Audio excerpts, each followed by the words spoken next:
Le RN est aux portes du pouvoir. Et contre ça, une seule réponse apparemment, le Front populaire, l'union des gauches qui se sont rassemblées à une vitesse grand V. Mais alors, est-ce qu'ils étaient vraiment tant en désaccord que ça s'ils ont réussi à se mettre d'accord aussi vite? Eh ben, on va savoir ça puisqu'il se justifie un peu en vidéo. Il y a des rendez-vous dans l'histoire qu'il ne faut pas rater. Là, le moment est historique. Qui pourrait nous reprocher aujourd'hui de nous unir quand l'extrême droite est aux portes du pouvoir? Là, c'est l'enjeu.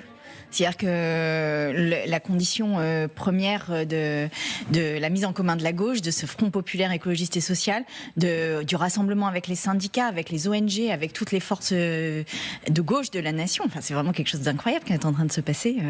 C'est pour faire face à la montée du fascisme.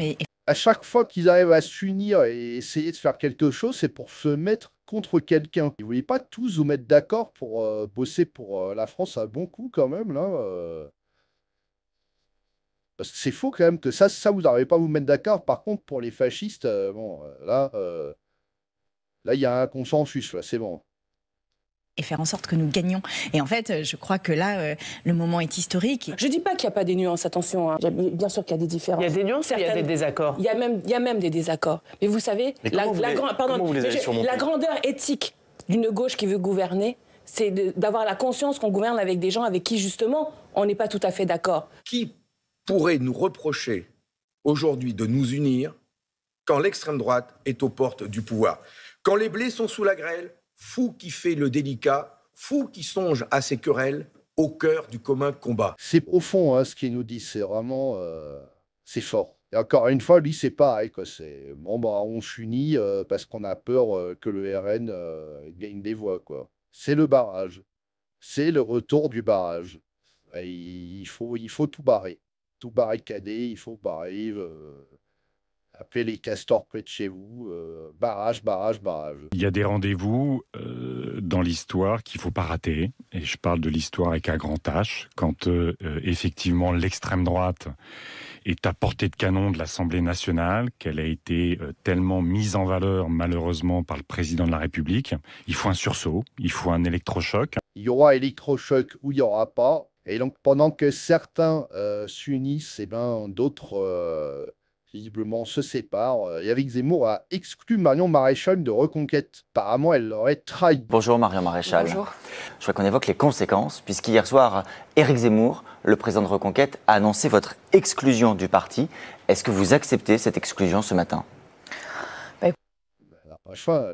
Les présidents, ils la virent de quel histoire? Écoutez, elle s'impose à moi. Dans tous les cas, voilà, j'en suis triste et je vis ça comme une injustice parce que j'ai essayé jusqu'ici de rester fidèle au moteur de mon engagement en Reconquête, à savoir la défense de l'union des droites. En effet, Éric Zemmour a fait le choix de vouloir présenter un maximum de candidats Reconquête contre cette coalition du Rassemblement national alliée à un certain nombre de républicains.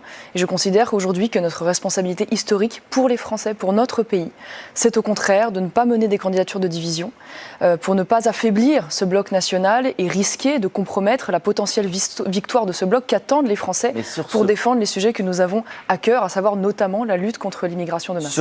Apparemment, ce seraient les Le Pen qui ne veulent pas travailler avec Zemmour, en fait, au final. Sur ce point, Marion Maréchal, Éric Zemmour a reprécisé les choses hier soir dans un communiqué. Il dit « Reconquête et moi-même sommes prêts à retirer des candidats en cas d'accord avec le Rassemblement national ». Les choses sont très claires. Je n'ai pas réussi à obtenir cet accord.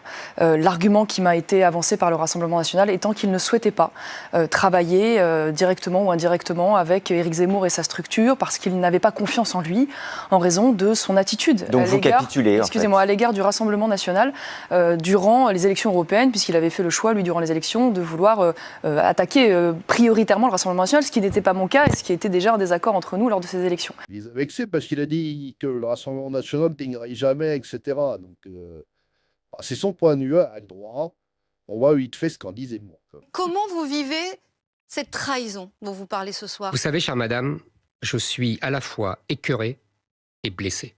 Depuis 48 heures, Marion Maréchal essaye justement depuis dimanche soir, elle a rencontré sa tante, Marine Le Pen, elle a rencontré aussi d'autres chefs de parti, et elle a décidé, et c'est très bien, d'essayer de rassembler justement toutes ces droites. Hier après-midi, elle est venue me voir de fort mauvaise humeur pour me dire j'ai échoué. Donc, à partir de ce moment-là, moi, en tant que chef du parti Reconquête, j'ai dit à mes proches, on va préparer des candidats au cas où on devrait y aller tout seul, parce que sinon on ne pourra pas défendre nos idées.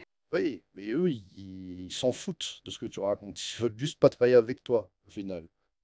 Redit hier chez vos confrères de CNews, moi-même, je me retire complètement. Je ne veux pas être candidat. Voilà, je ne suis pas candidat. Si ça doit être un obstacle à l'union, je me retire. Qu'est-ce que ça va donner? Qu'est-ce qui va se passer par la suite avec tout ça? L'avenir nous le dira. Et justement, les enjeux de ces prochaines années, c'est peut-être de contrôler votre avenir. Et pour ça, pourquoi pas passer par la lettre confidentielle de Géopolitique Profonde que vous pouvez recevoir directement dans votre boîte aux lettres via le lien en description. Donc vous y retrouverez des analyses géopolitiques, économiques, des conseils d'experts, le tout pour comprendre un petit peu les crises passées et surtout c'est l'avenir et pouvoir protéger vos biens. Donc je vous laisse aller voir ça, je vous laisse l'espace commentaire aussi. C'était Yves pour Nope, je vous dis à bientôt, salut à vous.